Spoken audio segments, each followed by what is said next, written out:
World Intangible Cultural Heritage, Asian Poetry and Talk Show with Dr. Saheb Khandare. मित्र हो, नमस्कार. काय असतं बरं जीवन? जीवन जगूनही कुणाला तरी कळलं आहे का? तथागत गौतम बुद्धाने अनित्यतेचा सिद्धांत मांडला. जग हे अनित्य आहे आणि जे अनित्य असतं ते संपूर्णतः समाधान देऊ शकतं का? तर तत्वज्ञान सांगतं नाही देऊ शकत. आता तत्वज्ञान ही सुद्धा एक गंमतच आहे, कारण मानवी जीवन हे तत्वज्ञानानुसार जगत नसून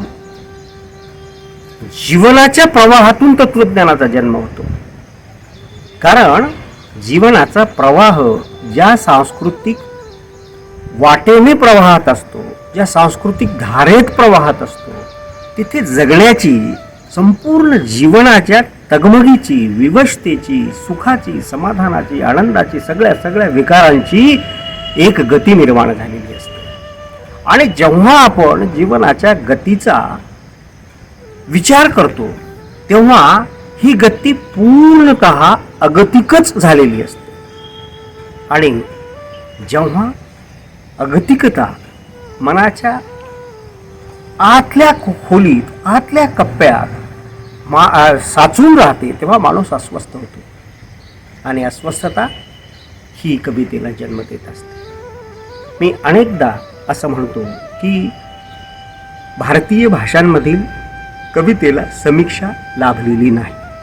त्याचं कारण असं आहे की भारतीय भाषांमधली कविता ज्या परात्मतेचा वारसा घेऊन आलेली आहे, ती परात्मता तादात्म्य होऊन अनुभवायची ताकद कवीच्या नंतर समीक्षकाला असायला पाहिजे. ती ताकद कवीच्या बरोबरीची तरी किमान असायला पाहिजे. या शक्तीचा आढळ भारतीय समीक्षकांमध्ये झाला नाही आणि त्यामुळे मग कविता ही काहीशी वाहवत गेली. आज खरी कविता काय असते? कवितेचा जन्म कसा होतो? कवितेमधून येणाऱ्या अनुभूतींना जेव्हा कवी मांडतो भाषेच्या पलीकडे जाऊन, तेव्हा त्या कवितेतल्या शब्दांमध्ये आत्मीय गूंज सांगणाऱ्या प्रतिमा कशा अव्याहत वाहत राहतात याचं उदाहरण म्हणून मी आज आपल्या पुढे फमू शिंदे यांची कविता ठेवणार. फमू शिंदे हे मराठी कवितेतलं एक वैभवशाली नाव. उत्तम दर्जाची आणि खरी कविता लिहिणारा एक जाज्वल्य संपन्न प्रतिभावंत असंच या कवीबद्दल म्हणावं लागेल.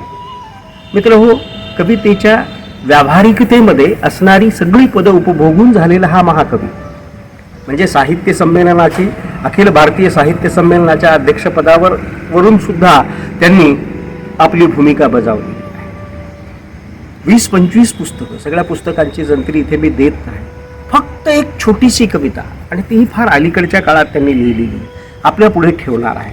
या कवितेचं वैशिष्ट्य असं आहे की माणूस जगत असतो तेव्हा आजूबाजूच्या आपल्या सामाजिक, सांस्कृतिक पर्यावरणामध्ये तो जगत असतो.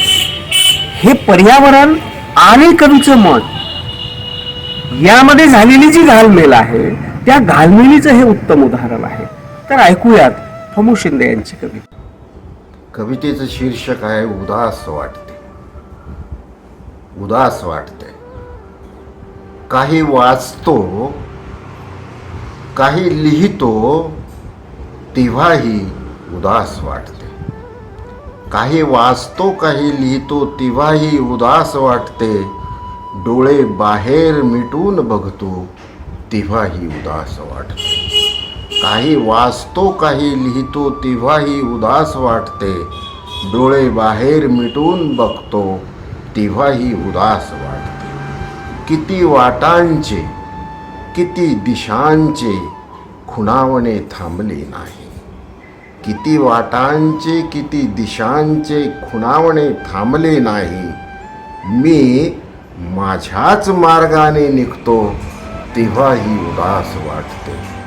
किती वाटांचे किती दिशांचे खुणावणे थांबले नाही.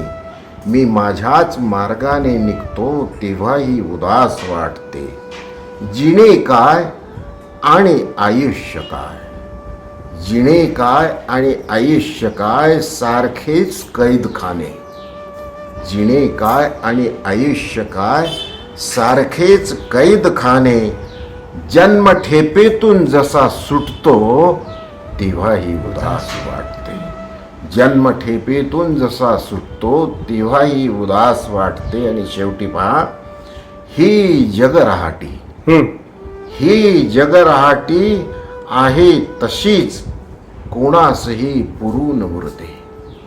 ही जगरहाटी आहे तशीच कोणासही पुरून उरते.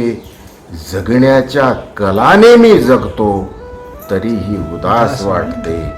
जगण्याच्या कलाने मी जगतो तरीही उदास वाटते. काही वाचतो काही लिहितो तेव्हाही उदास वाटते. ही असते कविता, अशी असते कविता, अशी असावी कविता, अशी एक अपेक्षा कवितेचा एक रसिक म्हणून मला सतत आहे. त्याचं कारण असं आहे की उदासीनता हे जे आता त्याला काव्यमूल्य म्हटलं तर वावगं ठरणार नाही. कारण माणूस उदास झाल्याशिवाय चिंतनाच्या गर्तेत तो जात नाही. आणि चिंतनाच्या गर्तेत गेल्यानंतर, कारण ती गर्तता आहे, सरळ सरळ चिंतन नाही, या गर्तेत एकदा तो सापडला की जीवनाच्या विविध अंगांचं, जीवनातल्या विविध अनुभवांचं, अनुभूतीचं तो साक्षात्करण करण्याचा प्रयत्न करत असतो. उदास वाटणे म्हणजे काय? मी फार फार पूर्वी 92ला एक कविता लिहिली होती की कुठून असली कसली उदासीनता यावी, प्याल्यात मद्याच्या भरता मस्जिदीत अजा व्हावी. कुठून असली कसली उदासीनता यावी, प्याल्यात मद्याच्या भरता मस्जिदीत अजा व्हावी. ही अजा ऐकली की आठवू लागतात प्रियेशांच्या जाती. बघा, संदर्भ विहीन विचार आणि संदर्भ विहीन अनुभूती ही अनेक संदर्भांचा पाठलाग करत असते. आणि ती जेव्हा अनेक संदर्भांना घेऊन उठते तेव्हा त्यांचा अन्वय लावण्याचा माणूस प्रयत्न करतो का? तर तो करतो. आणि अन्वय लागतो का? तर तो लागतोही. परंतु तुम्हाला त्या अनुभव आणि अनुभूतीच्या तळाशी जाताना जीवनाचं अर्थ समजलं पाहिजे. पृथक पृथक अनुभव हे काही जीवनाचा अर्थ सांगत नाहीत. ते प्रसंग आणि घटनांना चित्रित करू शकतात, परंतु समग्र जीवन. म्हणून इथं फमू शिंदे आपल्या कवितेतून उदासीनतेचं मूल्य जीवनाला किती व्यापून राहिलेलं आहे हे सांगतात. आणि हे सांगत असताना मग बघा, प्रत्येक माणूस आपल्या कलानं जगतो, त्याला जसं वाटतं तसं जगण्याचा तो प्रयत्न करतो, परंतु तरीही तो उदासच असतो. उपलब्धीच्या मागे लागलेला असो किंवा प्रसिद्धीच्या मागे लागलेला असो किंवा काही एक सामाजिक सांस्कृतिक मूल्याच्या आदान प्रदानाचा तो एक स्तंभ म्हणून कार्य करत असेल तरीही तो उदास असतो. ही उदासीनता क्षणाक्षणात भरलेली आहे. मग ती प्रचंड वेगानं वाहणाऱ्या वाऱ्यात आहे, तशीच ती निशब्द करणाऱ्या झाडीत सुद्धा आहे, पान सुद्धा न हलणाऱ्या झाडीत आहे. असंच काहीसं जीवनाचं मूल्य या कवितेच्या पाठीमागे आहे. मित्र, कविता समजून घेण्यासाठी 5-2 मिनिटाचा व्हिडिओ किंवा 5-2 मिनिटाची ही चर्चा अपुरी आहे. कारण कवितेच्या तळात जायचं असेल, खोलात जायचं असेल तर कवी म्हणून आपलं अंतःकरण किती प्रशस्त असावं लागतं. कवी म्हणून आपण जीवनाचा विचार किती खोलात जाऊन करतो याच्यावरती ते असतं. केवळ समीक्षेच्या अंगानं मी पुन्हा कधीतरी सविस्तर बोलेन. धन्यवाद.